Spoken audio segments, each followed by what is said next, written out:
was a one-eyed, one-horn flying purple people eater. One-eyed, one-horn flying purple people eater. A one-eyed, one-horn flying purple people eater sure looks strange to me. One-eyed. When he came down to earth and he lit in a tree, I said, Mr. Purple People Eater, don't eat me. I heard him say in a voice so gruff, I wouldn't eat you, cause you're so tough. Alan Page's been all over the field all afternoon. It was Alan Page who really did it. Double H. Number 88, Alan Page, was the first man to get to the ball carrier. Page, number 88, in my opinion, is one of the finest defensive tackles in football. For Alan Page, the past always finds its place. An MVP award in a tiny basement closet. A Hall of Fame bust in a corner of an unused bedroom. Alan never wanted the house to be a museum for his football career. That's not who he is. The whole thought of someone coming in here and going, oh my gosh, there's your trophy, and then, that just, I don't think Alan would be comfortable with that. They make for interesting conversations sometimes, but that's in the past. It's just not in me to spend a lot of time reminiscing. When I look back on our grandchildren when they were small, I get a lot of joy out of that.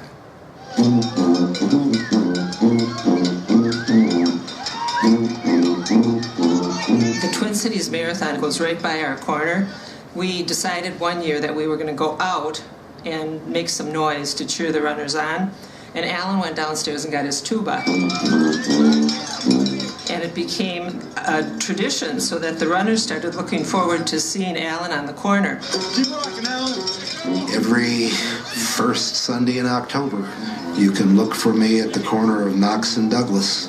As long as I can carry the tuba, maybe even when I can't carry it, we've got a chair for it.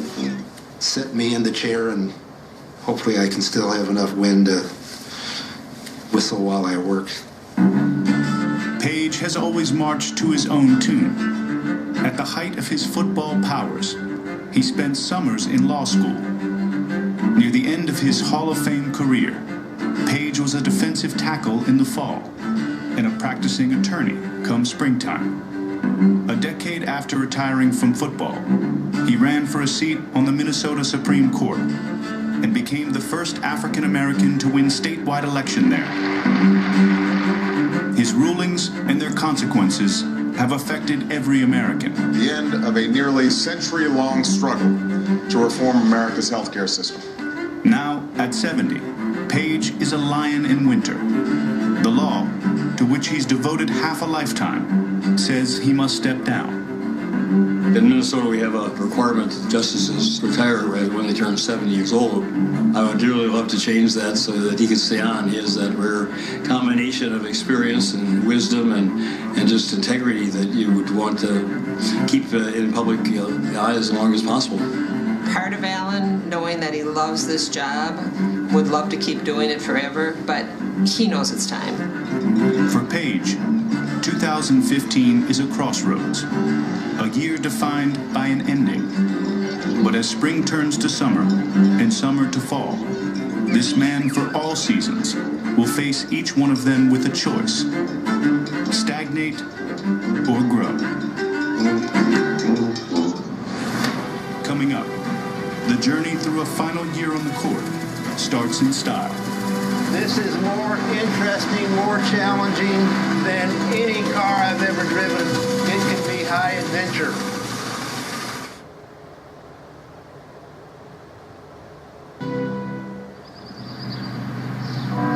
There is something fundamentally wrong when our judicial system, the one branch of our government designed to protect individual rights, consistently denies equal justice to our communities of color.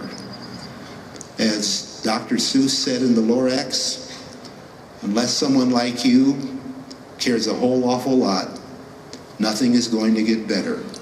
It is not. Thank you. And again, congratulations. I'm a Dr. Seuss fan. I do a lot of speaking with kids in classrooms and reading in classrooms. But the most curious thing about Alan's hands is his perfectly pointy, impossibly perpendicular pinky. It was suggested that I should write a children's book. And of course, I turned into we. Holding up his left hand, Alan asked, "You mean my perfectly pointy, impossibly perpendicular pinky? Do you see that? Can you do that with your pinkies?" Alan patiently explained how after years of dislocating his pinky, it eventually stopped working. Every time I go into a classroom, invariably one of the kids will say, "What happened to your pinky?" So that was a natural. He looks like the same Alan Page like in the book. Isn't that interesting? Do you think this is the same Alan Page? I'm a second grade teacher. Watching him with little kids and just the joy that you see in him, I think, is something that I always thought, I want to do that someday. I have one question. What is that? Is that hair? Well, back when I was a Vikings player, I had hair, right?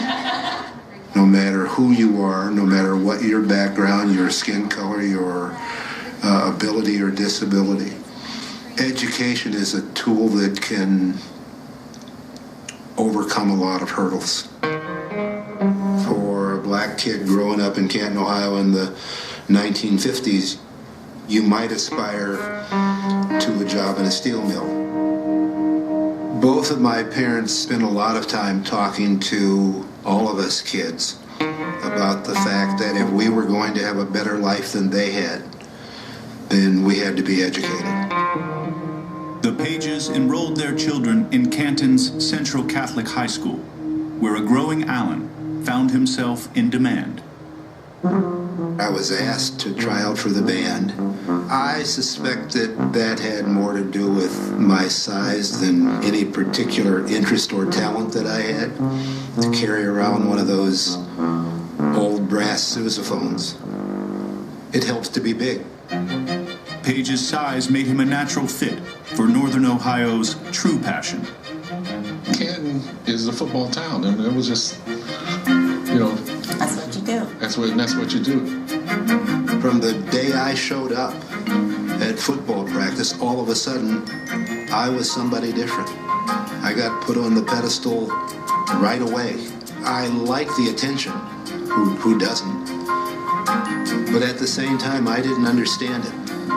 I struggled with trying to figure out, why is this so important to people? But I made a fair amount of progress. People were talking about the opportunities that I would have to go somewhere on a football scholarship. During the fall, Page built his football resume. During the summer, he helped build football's new shrine. Got a job at a construction company. They started building the Pro Football Hall of Fame. I was sweeping up freshly poured concrete floors. Of course, by the time you got from one end of the building to the other, the floor was dirty again. This was not the most interesting job in the world to have. Here's number 81, Alan Page at work. Again, Page is in the middle of the play, stopping this run. At Notre Dame, Page grew into an All-American defensive end, and in 1966 helped the Irish to an undefeated season and a national title. The following spring saw him taken in the first round of the NFL draft by the Vikings, a team with two established ends in Jim Marshall and Carl Eller. If I can help in any other way, it doesn't really make that much difference where I play as long as I have the opportunity to play. Do you play offense or defense or wherever it might be? Well, I don't know about offense. Ultimately, Minnesota moved the rookie to defensive tackle. But that wasn't why Page bristled during his first NFL training camp. We had various rituals that we would take rookies through. A beer chugging contest for the rookies, just to see how much they could drink, and Alan would not participate. Jim Marshall, who was the captain at the time, said, "You're either going to drink the beer or it's not going to go well." And I said, "No, I'm not real good with taking orders that don't make a whole lot of sense to me." And I left thinking, I wonder how this is going to work out. And the next practice, I show up, and the reception was just fine. Jim accepted me. He, I suppose, came to the conclusion that Alan is crazy, and he will do what he will do. It was the beginning of a beautiful friendship and a defensive line that would dominate the NFL for years to come.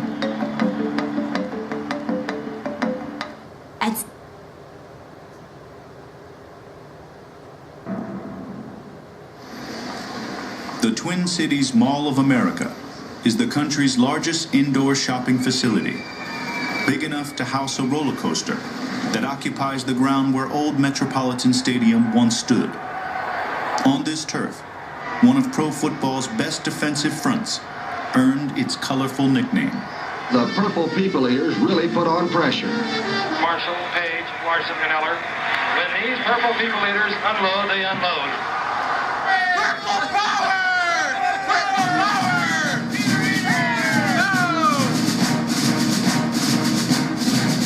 By the early 70s, Alan Page had emerged as the most talented member of the front four. I grew up in Bloomington, Minnesota, where the Vikings played at Met Stadium.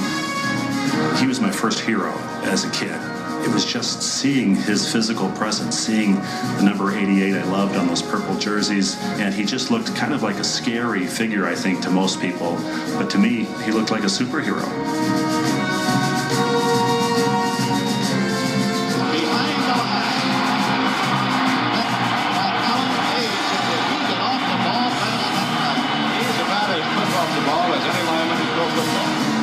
He had instinct that was beyond the average football player.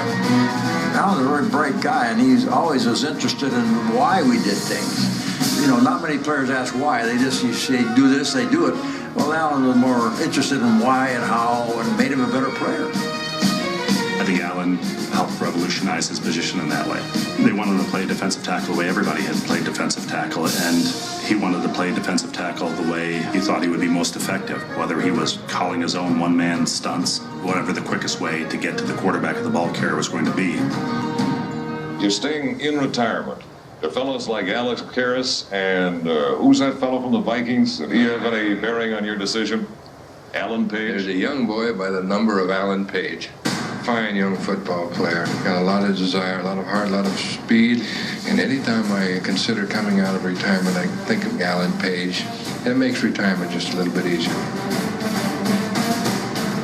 In 1971, Page finished ahead of future Hall of Famers Bob Griese and Roger Staubach to claim an award no NFL defensive player had ever achieved. The 71 season for Alan, it was very unlikely for him to be the most valuable player, but so many good things were happening to him. I mean, he just dominated football. He recovered a fumble, was running, and without looking, he flipped the ball behind. Jim Marshall picked it up with him for a touchdown. That's one of the all-time great plays. And when you do something like that, you're MVP.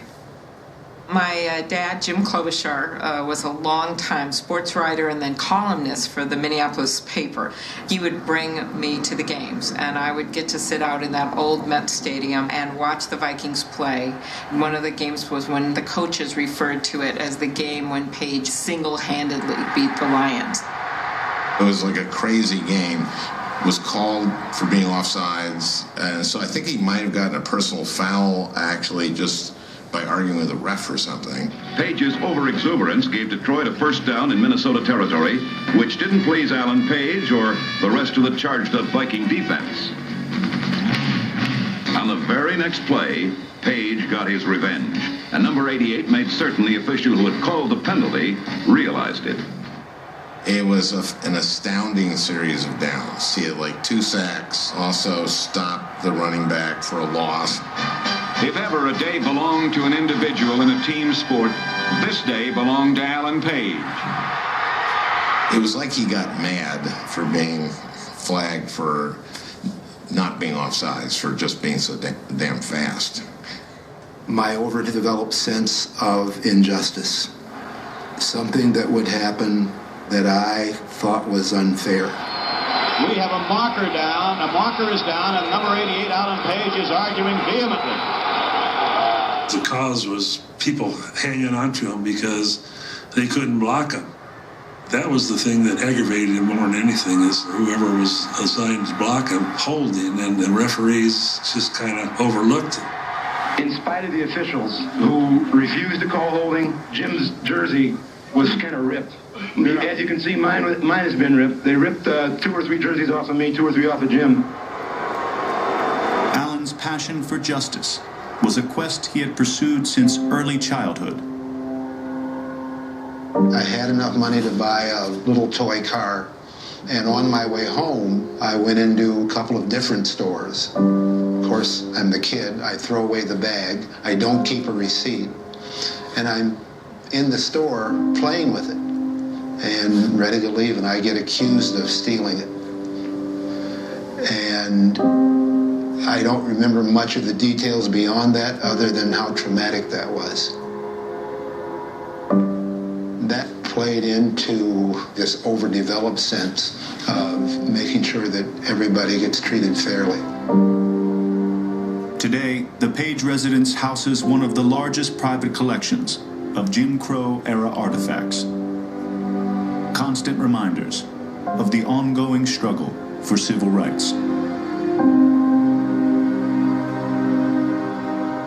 Page felt just as committed towards improving the rights of pro football players in the 70s by fighting for greater freedoms and against needless restrictions. Some of the rules that were in place were seemingly just because we can. Go! You go to training camp, 8 weeks away from home, lights out at 11. Why? I can figure out when I need to go to bed. That didn't make sense to me. Is all that's necessary?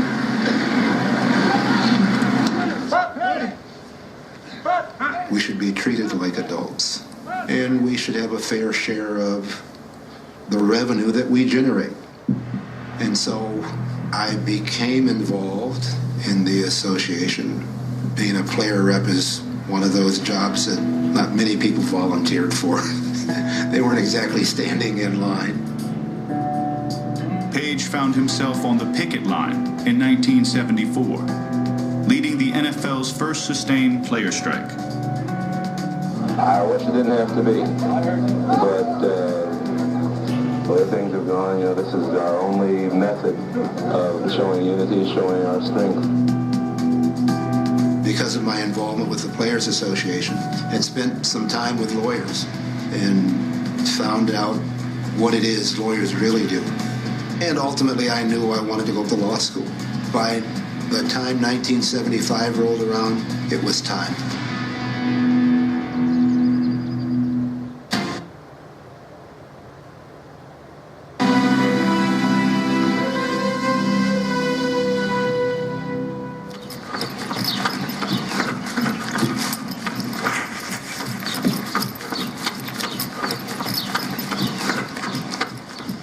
Yeah, do your crawl, hon. When we run and walk around Lake of the Isles in the morning, all the dogs look forward to seeing Alan and getting a treat from him year-round. Molly! He knows all their names and gives them extra attention. Wilbur, guess what's going to happen? There you go. And all of the dogs can see and smell Alan from a distance. They just come charging. They're pulling their owners on their leash when they just have Alan's scent. Quincy! Hi, Quincy! Yeah. It's kind of come to be known as the dog whisperer. You would be very mannerly, right? He actually does talk to them. He'll have, not an in-depth conversation. I think there's a side of my dad that people don't see. He's a little goofy. Diane's father gave it to us about 10 years ago. As great as this car is, they don't play real well in modern traffic. Michaela Bolfer, Hayden Johnston, and Molly Montgomery. Please come to the office. Michaela He's a car freak, and he has always been a car freak, and he will always be a car freak. And when I first was dating him, he was into drag racing, and he had a Dodge Charger that was purple, and with big gold letters, Freedom, across the car. When he was coming to pick me up for a date, everyone in the apartment building knew it because Freedom arrived, right? The couple eloped during a Players Association convention in Las Vegas. The NFL stars on hand celebrated the marriage, but others were not as accepting. We found a nice condominium that was for rent, and I called, and they said, oh yes, it's available, and come on over. And when Alan and I and baby Justin arrived at the doorstep, they made it very clear that there was no room at the inn. There are those who see us and sort of think, this isn't good. That's their problem. It's not our problem. These artificial characteristics that we label everyone with really do nothing but make us weaker, both individually and collectively.